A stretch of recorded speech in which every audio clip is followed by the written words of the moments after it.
What if I told you that the so-called devil of Igbo spirituality was never a devil at all? That a powerful force was twisted, demonized, and erased, not by accident, but by design. Ekwensu, a name you've probably heard whispered with fear, dismissed as evil, condemned as the Igbo Satan. But here's the shocking truth. Ekwensu was never the devil. He was a deity of strategy, of negotiation, of boldness, the kind of spirit you'd pray to in times of war and change. For centuries, colonial powers painted African deities as demons. They stripped names, distorted stories, and made you fear your own heritage. But today, we're tearing down that lie. Are you ready to reclaim the truth? To challenge the narrative they forced upon us? Then stay with me, because what you're about to learn will change how you see your history and yourself. In the original cosmology of the Igbo people, Ekwensu was never simply a figure of malice or evil. He was far more nuanced, occupying a space of complexity that speaks to the Igbo understanding of life's inherent dualities. Ekwensu was a trickster, yes, but a trickster with purpose. He was the god of change, commerce, and negotiation, embodying the strategic mind of the trader and the cunning of the warrior.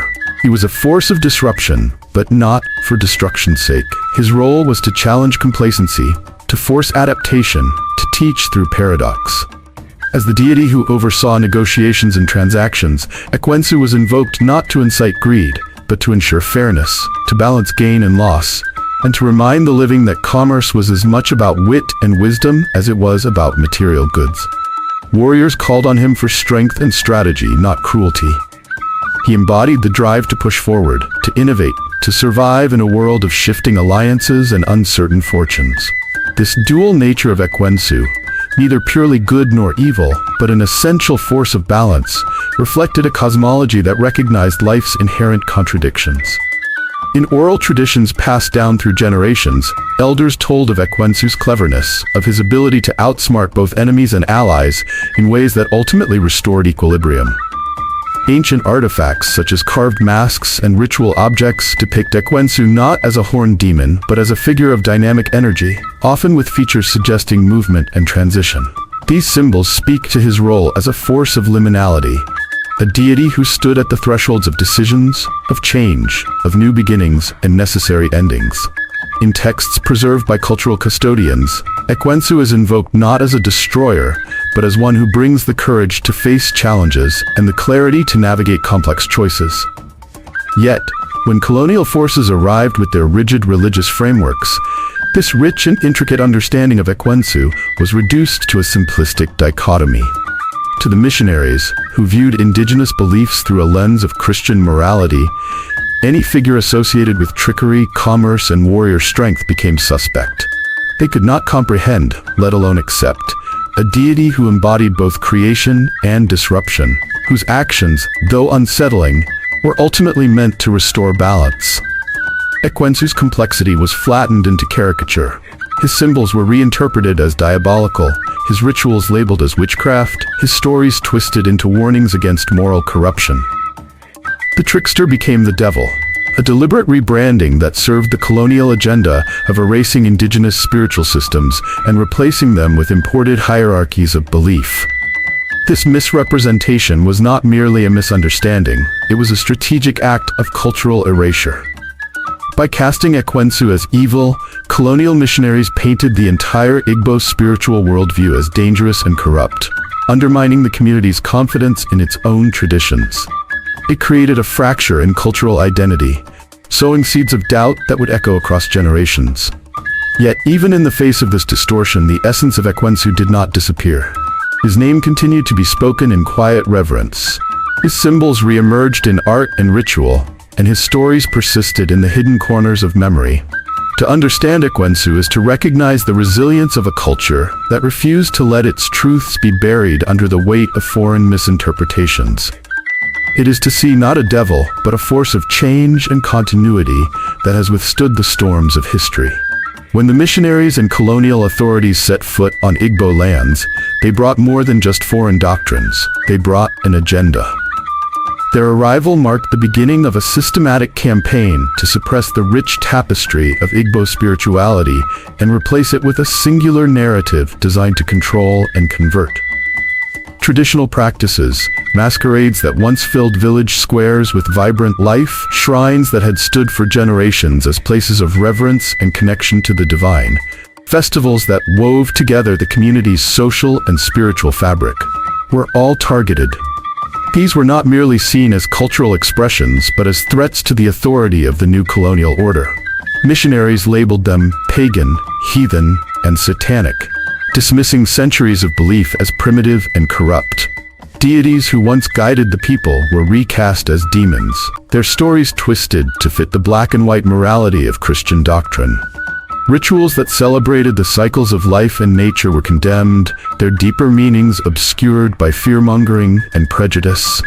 At the heart of this erasure was the figure of Ekwensu. His role as a deity of negotiation, commerce, and balance, qualities essential to the social and economic life of the Igbo, was transformed into a symbol of deceit and evil.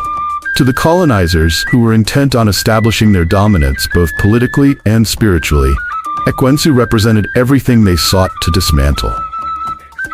His complexity was flattened into villainy, his stories stripped of nuance and retold as cautionary tales of moral failure. This demonization was not accidental. It was a deliberate strategy to break the cultural backbone of the Igbo people. By casting Ekwensu as the devil, the colonial forces undermined the community's trust in its own spiritual systems, making it easier to impose foreign beliefs and structures. It was a war waged not with swords alone, but with symbols and narratives. A war that sought to sever the connection between the people and their ancestral wisdom. The psychological and cultural impacts of this erasure ran deep. Generations grew up hearing that their traditions were evil, that their gods were devils, that their ways were shameful. This created a profound sense of dislocation, a fracture in identity that rippled through families and communities. Elders who once held positions of spiritual authority found their roles diminished or erased entirely. Younger generations were taught to look outward for guidance, to reject the wisdom of their ancestors in favor of imported doctrines. The loss was not just spiritual but also psychological. A weakening of cultural confidence, a sense of inferiority that permeated every aspect of life. Communities that had once been grounded in a shared spiritual framework were now divided by fear and confusion. Yet, even in the face of such aggressive erasure, traces of the old ways survived. They persisted in whispered stories told in secret, in masked dances that refused to vanish, in symbols that re-emerged in unexpected places. The real war was not just about replacing one set of beliefs with another. It was about erasing the very soul of a people, about controlling not just bodies but minds.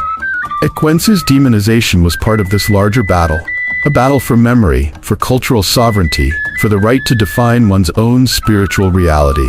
And though the colonizers may have succeeded in distorting the image of Ekwensu, they could not fully extinguish his presence. His story, like the spirit of the Igbo people, endured. In today's world, the story of Ekwensu is more than just an echo of the past. It is a powerful symbol of resilience, adaptability, and the reclamation of identity. Across the African continent and throughout the diaspora, there has been a palpable resurgence of interest in traditional spiritual systems, a conscious effort to peel back the layers of colonial distortion and rediscover the roots of indigenous wisdom. Among the Igbo, this resurgence is not just about reviving old rituals, it is about reclaiming the right to interpret one's own spiritual and cultural history. It is about challenging the narratives imposed by foreign powers that sought to erase complexity and nuance in favor of rigid binaries. Ekwensu, long misrepresented as a devilish figure, is now being re-evaluated, not as a villain, but as a powerful archetype of adaptability, resilience, and cunning, traits that resonate deeply in today's unpredictable and often chaotic world. Modern Igbo scholars, cultural custodians, and spiritual practitioners are at the forefront of this reawakening. They speak of Ekwensu not with fear but with respect, recognizing in him the embodiment of the very qualities needed to navigate contemporary challenges. Dr. Nkem Okafor, a scholar of Igbo cosmology, argues that Ekwensu represents the strategic mind, the ability to adapt, negotiate, and find solutions where others see only obstacles. She notes that in a world marked by rapid change and uncertainty, Ekwensu's spirit offers a model for resilience and ingenuity. Cultural custodians like Chief Chidinwosu emphasize that Ekwensu's cunning was never about deception for its own sake, but about ensuring survival and balance. They remind us that in Igbo thought, the line between good and evil is not a rigid divide, but a dynamic interplay. And Ekwensu's role was to maintain this balance by challenging complacency and forcing critical choices. This modern reinterpretation of Ekwensu also challenges the lingering psychological scars left by colonial narratives. By reclaiming Ekwensu's true identity, Igbo communities are not just reviving old stories, they are restoring cultural pride and a deeper understanding of pre-colonial spirituality. This process fosters a renewed sense of ownership over one's heritage, empowering individuals and communities to reject the imposed shame and fear that once silenced them. The recognition of Ekwensu as a necessary and even admirable force within the cosmology encourages a broader acceptance of indigenous spirituality, opening space for dialogue, creativity, and innovation. It inspires a new generation to explore their roots, to engage with the complexities of their traditions, and to find in them not relics of a bygone era, but vibrant sources of wisdom and strength. In a time when global systems are in flux and traditional models of authority and power are being questioned, Ekwensu's story offers a timely reminder of the value of adaptability and strategic thinking. He embodies the idea that challenge and change are not threats to stability, but opportunities for growth and transformation. His resurgence in cultural consciousness is not merely about correcting a historical wrong, it is about reasserting a vision of spirituality that is dynamic, inclusive, and profoundly human. It is a call to remember that resilience is not about resistance alone, but about the courage to adapt, to rethink, and to reclaim what has been lost. Ekwensu's true story matters today because it invites us all to reconsider what we have been told, to question inherited narratives, and to find within our own histories the tools for a more empowered future. In recent years, a quiet yet powerful movement has begun among younger generations of Igbo people, one that seeks to reconnect with ancestral traditions and break free from the imposed frameworks of colonial narratives. This resurgence is not confined to academic studies or whispered conversations among elders. It is a vibrant reclamation of identity expressed through festivals, storytelling, art, and community rituals. In villages and cities alike, young people are gathering to celebrate traditional festivals that honor the spirits of their land and the resilience of their ancestors. These festivals, once suppressed or dismissed as mere superstition, are now embraced with a renewed sense of pride, serving as living testaments to the enduring vitality of Igbo spirituality. Storytelling circles are emerging, where griots and community elders pass down tales of Ekwensu and other deities, tales that were once hidden or silenced, but now find eager listeners and participants, ready to carry them forward. Art has become a powerful medium for this reconnection. Contemporary Igbo artists are weaving ancient symbols and motifs into modern expressions, blending traditional aesthetics with contemporary themes to create pieces that speak to both the past and the present. Through visual art, music, dance, and even digital platforms, these creators are dismantling colonial narratives that once sought to erase their heritage. They are reimagining the stories of their people, not as relics of a forgotten time, but as dynamic, evolving narratives that continue to shape their identities and aspirations. Community rituals, once marginalized, are being revived with new energy, as young people gather not just to observe, but to participate, to learn the prayers, songs, and gestures that connect them to the divine and to one another. Central to this revival is the recognition of the importance of oral history in preserving and transmitting spiritual knowledge. In a world dominated by written records and external interpretations, oral traditions offer a pathway back to authentic African perspectives, a means of bypassing the distortions introduced by colonial frameworks. These spoken histories, carried in the cadence of elders, voices, and the rhythms of communal gatherings, serve as a living archive of wisdom and resilience. They challenge the erasure that written histories have often imposed and invite listeners to engage with their heritage on their own terms. By embracing these oral traditions, younger generations are reclaiming not just stories, but a way of knowing and being that is intrinsically connected to the land, the spirits, and the community. To those watching, I issue a challenge. Question the narratives you have inherited. Look beyond the surface of what you have been taught about your history and spirituality. Seek out the voices that were silenced, the stories that were hidden, and the perspectives that were dismissed. Embrace a broader understanding of African spiritual heritage, one that honors complexity, resilience, and the profound wisdom of your ancestors. Let this be more than just a rediscovery. Let it be a revival, a renaissance of spirit that reclaims what was stolen and redefines what it means to be connected to something greater than yourself. The journey is not easy, and the questions it raises may be uncomfortable, but they are essential.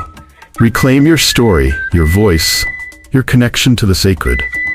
The time is now. Ekwensu was not the devil, but colonialism needed a devil to justify its mission.